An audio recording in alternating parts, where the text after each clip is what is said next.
Firstly, I'm personally delighted to be here again. Matthew Gregson, a lot of faces in the room I know. For those of you who don't, I'm going to start off by saying 12 months ago I was here presenting on benefits in the 2030s. So the outlook ahead, the key kind of trends and signals as to what the future potentially holds for us. And I was talking about things such as the huge productivity gap we have sadly in the UK when it comes to total lack of GDP growth, significant healthcare risk in this country, with the fact that NHS service will never return to what it was before. And then with the cost of living crisis compounding what is already a significant pension market and pension savings risk. So pretty common themes I know you're all very familiar with. But there's probably one huge gap that I left out of thinking about what's impacting benefits and well-being over the next decade or so, and that's climate risk. And there's one very simple reason why I left it out. I know very little about it, but I'm sharing the stage today with someone who thankfully knows a massive amount in this space. You could tell that as he's the only one between us with some initials after his name, meaning that he's not wasted his life like I have. So I'm delighted to introduce you all to Rowan Douglas, CBE, Chief Exec of our climate risk business at Howden. It's not part of employee benefits. It is true climate risk, looking at how finance and insurance plays a role in the full carbon transition that we're going through to a low carbon economy. Something that he's deeply passionate about and clearly knows enough about to have been at COP29 out in Baku with many other experts and world leaders trying to work out what the hell we will do next. He'll come on to that and how bleak the outlook may or may not be. So with that in mind, he's hopefully going to share a wonderful story, which I know he loves getting up on stage and sharing, about the wider societal, geopolitical and other risks that we all face, how already those are emerging trends in the corporate environment, not necessarily in the employee benefit, but in the corporate environment. And then I'm going to do my very best to start thinking about what those will translate into in terms of people, employee benefits and well-being trends. This is a future forum, right? I'm not going to bore you with electric vehicles and things. If I did, please pack up and leave now, right? That's the here and now. That's something green that we're all thinking about. We're really trying to give you a view of the next 10 years. So Einstein once said that, or maybe it was Stephen Hawking, apologies, you might know this, Rowan. When he wrote A Brief History of Time, his publishers said, for every equation you put in the book, you will lose half of your audience. So for every time that I say electric vehicles, by all means get up and I'll lose half my audience, because it's not about that. It's about the bigger macro trends that are going to hit us over the next decade or so, and hopefully your early thinking in this space. I'm mindful of time. I've already spoken too much, although the clock hasn't started yet, so I'm going to take that as a huge win. So, oh, here we go. Oh, that's 17. Hey, that's cheeky. Cruel. That's desperately cruel. I should have said nothing. So, without further ado, delighted to hand over to Rowan. And firstly, maybe tell us about Baku. Well, Baku was obviously not moving as quickly as we'd like. Impressive place, I have to say. Amazing what oil money can buy. It's a beautiful city. It's all been built in the last 10 or 15 years, although you wouldn't realize it. Actually, when you're driving at night and it's all lit up, it actually looks like Paris. It's incredible, isn't it? There's a nodding head there. It's a fascinating... Mic. I think it is it? I'm just not getting close enough to the mic. I'm not used to this media stuff like Matthew. I know we've only got such a short time, so I thought as I was walking, how can I create a metaphor to summarize where we are and like what we got to? So I'll think of a human one, all right? So Matthew, I know you may not realize it, I've actually reached middle age. No. I know I don't look like that. Some people might think I'd, reached late middle age. So I'm in my mid-50s, okay? And I'm not as fit as I should be, but imagine in front of you is sitting a really overweight 55-year-old British bloke who's been smoking too much and is not in good shape. All the metrics are in the wrong direction. That's kind of where we are as humanity right now. We're sort of late middle age, really overweight, eating all the wrong stuff and going in the wrong direction. And we sort of know that actually we could have a heart attack at any time or a stroke. But the bottom line is, as I'm sitting here now, I'm not going to get to 80. I'm probably not going to get to 70. I might be lucky to get to 65. And basically, that's where we are as an economy, as a society globally now. We're at that stage. And the laws of physics reign supreme. I know lots of uncertainties in the world. The one thing that is uncertain is that's only going to get worse, all right? So that's the metaphor of where the world is. And like any sort of 55-year-old we can't leave it any much longer, all right? So in order to get fit, the equivalent of me going to the gym and eating better and trying to turn things around in the next 2 or 3 years so I actually can see my grandchildren, the world's got to get off this drug called carbon, mainly. And we live in an entirely carbonized world. We've reduced a bit here in the UK. We don't produce quite so much electricity through coal anymore, but that's still quite marginal. And governments in the developed world have agreed that we will reach net zero, that's basically zero carbon emissions, by 2050. And that's massive, because most of our businesses, most of our economy, most of our life is still governed by burning fossil fuels. 10% of emissions come from agriculture. Oil and carbon is in everything that we do, basically. And if we're going to not sort of have a heart attack or enter palliative care with, essentially the metaphorical sort of terminal cancer, we've got to get off this drug over 25 years. Developed worlds has a bit longer. They've basically said 2060, 2070. And that's a massive transition to all of us personally and also through our companies. And some people will say, well, it may not happen, and it may not happen, but then the other stuff starts really kicking in, the health stuff, i.e. the floods and the shocks and all the rest of it. And then the other thing is, so that's the first one. The first thing is called the resilient transition. We've got to stay sort of safe with the bad weather, like the bad health. Then we've got to sort of have what's called the low carbon transition, which is like the health transition. But then if we do it too fast, i.e. this low carbon transition, some people are really going to suffer.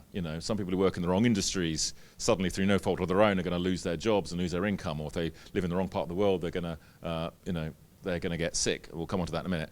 And that then becomes politically really challenging. So you've got to have what's called the just transition, which is kind of in this world that I think we're in here, which is about how do you make sure that people and communities are going to stay with you on the course through the most incredible sort of like transitions over the next 25 years around the whole world at the same time in an emergency. And I know that probably this is a relatively sort of tuned in audience, but we can all feel the changes. We can all see the changes. I mean, my wife's from Spain. We've been talking obviously about what's happening there. She lives in the north of Spain, the Celtic corner, thank goodness. It's not too hot. But, the big change in Spain, I'm going there next week to talk to a big event. Actually, you know what? The Sahara Desert is moving north. In 20 years' time, we will not be going and having our summer holidays in Spain anymore. Well, not the south anyway. Economically, and agriculture, I'm going to a big agricultural risk conference. Very unclear how Spain's massive agricultural industry, including wine, is going to survive in 20 or 30 years' time. So these are the sort of massive economic transitions, never mind having to decarbonize. So the world's going to change. We're seeing the first signs of it. You got that twinge in the leg, you've got a slight pain in your chest. That's the metaphor. But it's going one way, all right? So how do we cope with this? It's back to the future. So if I'd have my slides properly configured. We've done this all before. Okay, so imagine behind me a beautiful picture of a steam engine. A beautiful, any engineers in the audience? Been to the Science Museum with your kids? Those beautiful art, aren't they? That was the AI of the time. And in the 1840s and 1850s, steam engines and boilers were doing everything. They were locomotion, they were factories, heating. The world and Britain led the world in that. But they were so dangerous. They would blow up, they'd cause fires, all sorts of things. And investors lost enormous amounts of money. And in the end, they said, we've got to make them safe. And they decided to team up insurers with engineers to create something called the Hartford Steam Boiler Company to create the standards for safe boilers.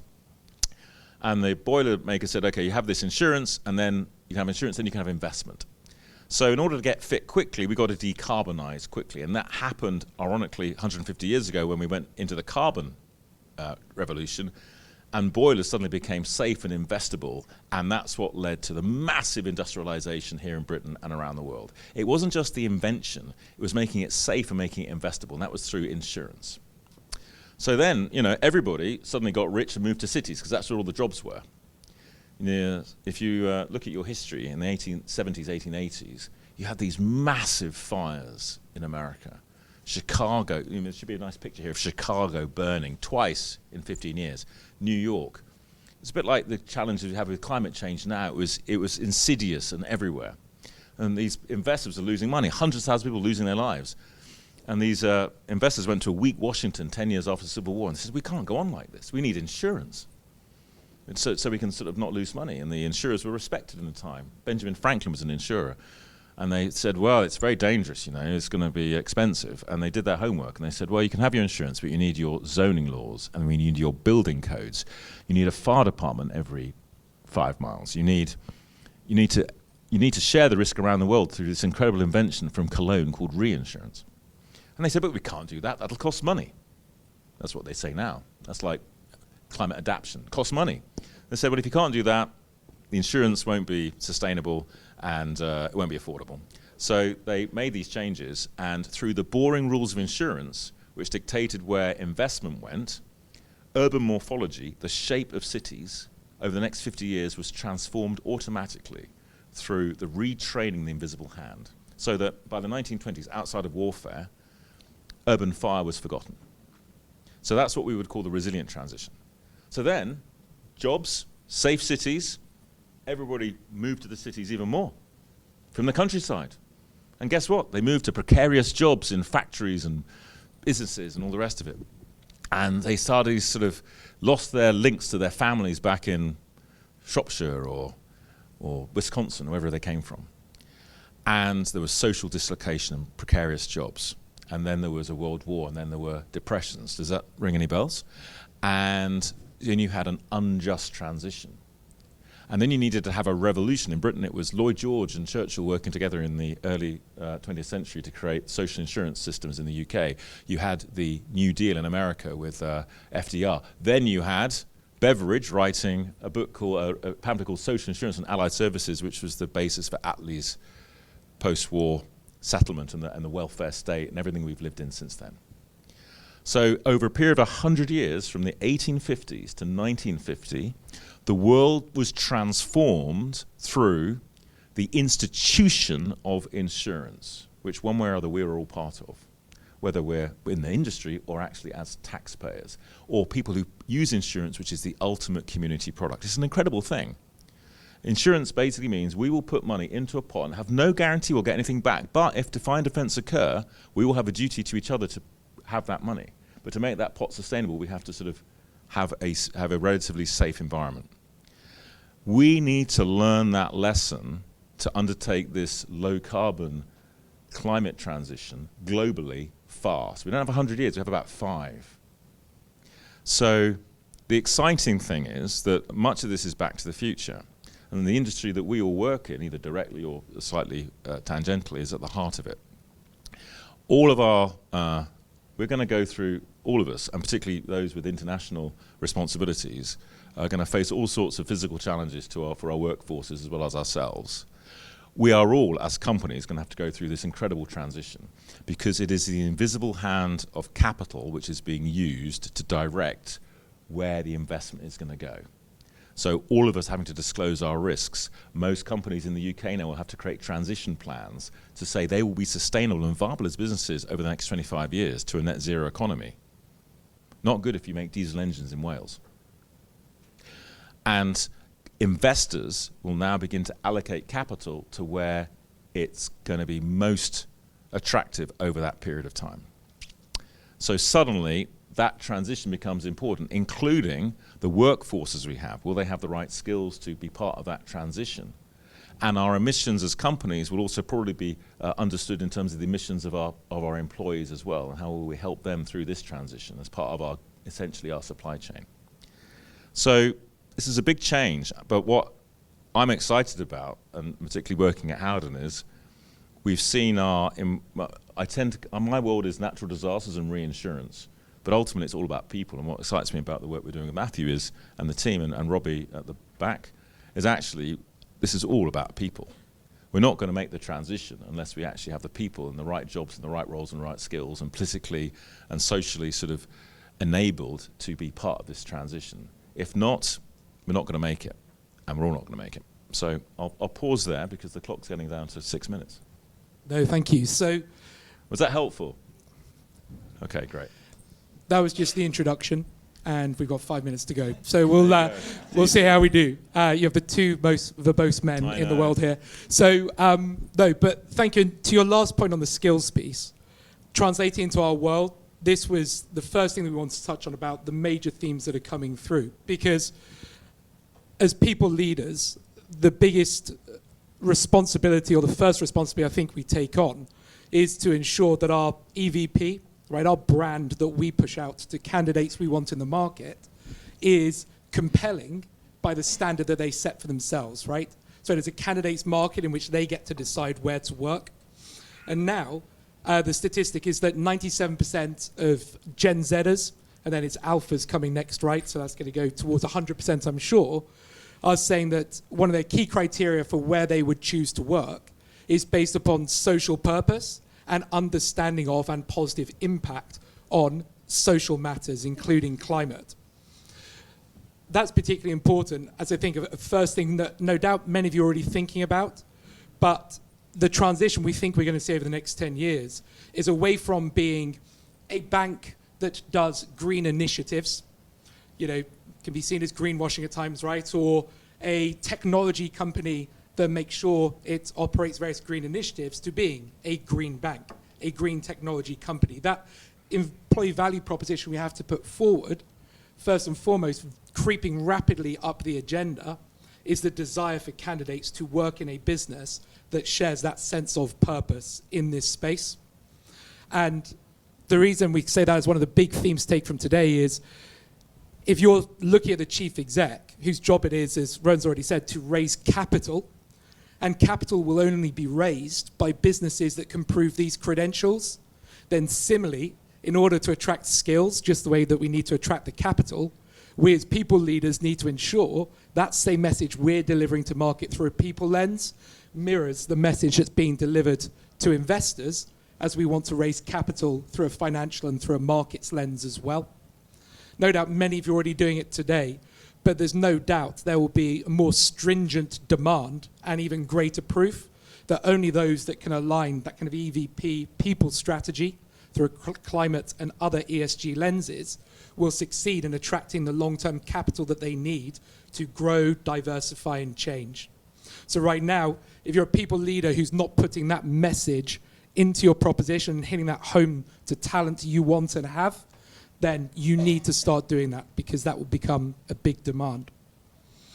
The second thing, and Rowan, you may have an example of that before I witter on, is the second big thing is the governance and management of policies, practices, and supply chain. Rowan, you've already talked about this, so I'll hand back to you if I can.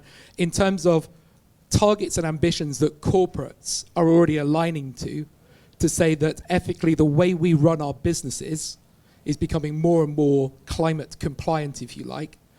What are you seeing in that space in terms of the demands that are being placed on corporates to comply?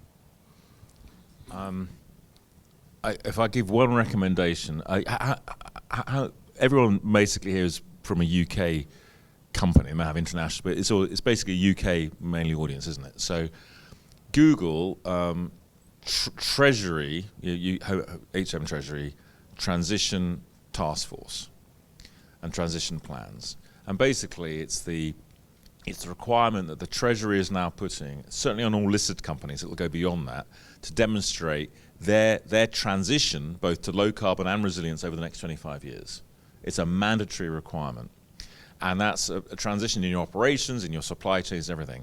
I'm sure you already have, but if you want a rapid sort of input into the, if not the boardroom of your companies, the executive committee, it's showing how the HR and related sort of benefit strategy is being aligned to support the transition plans that your company will have to at least be beginning to start putting together. And my contention is that the people will usually find a way of getting the capital, getting the human capital, or reshaping the human capital is going to be the key to that. And then actually protecting it. So, for example, there'll be all sorts of ways we'll need to support our colleagues in their own low carbon transition, or the resilience. So it hasn't happened in the UK yet. It's happening in America, and we've just put together a program in India for workers who are working. Well, obviously in India, most buildings are not air conditioned, and obviously a lot of people work outside in various sectors. In India, they're having real challenges with heat. We've put together what's called a parametric insurance program, so that when it gets too hot for more than a day, essentially employers are paid to not have to basically allow their workers not to work in extreme conditions, excess, believe it or not, of 42 degrees centigrade. And that's essentially both an employee, I suppose they don't call it an employee benefit, but effectively it is, but it's actually managing the risk for these organizations so they can do that. And obviously there's only so many days a year where you expect 42 degrees, and once it gets above that. So we're gonna have to start thinking how physics and finance, all these things begin to come together. I hope that sort of touches on some of the elements. Yeah, and again, the big trend that we're seeing, considering even if you take a mature developed market like the UK, where still only 15% of your collective workforce get private healthcare. As climate risk starts to impose changing working dynamics and practices, there will be big decisions to make, which is either solve it as a health and safety problem, right? So you're self-insuring and governing the risk of changing working conditions, or you're going to have to provide access to greater healthcare, which is only going to be preventative. So you're likely going to have to do both. But what we're going to see, and we're seeing around the world with the work that Rowan's doing, is where climate already presents more of a risk inside the workplace, products and insurance and services are having to be found. That's clearly over the next decade or so going to transform this idea of the relationship between working practices, health and safety, and access to healthcare services in the workplace. And again, at the moment, when still only, say, 15% of your workforce is actually getting access to company-paid healthcare, immediately you're going to be making a decision as to where you're going to have to invest to make that work. I'm just going to slip in because I can see we're about to be whisked off. We're going to whisked off, but we're very we're going to be whisked off. We're very lucky to have as a colleague Robbie. Robbie, do you want to just lift your hand up and just a very experienced benefits expert employee.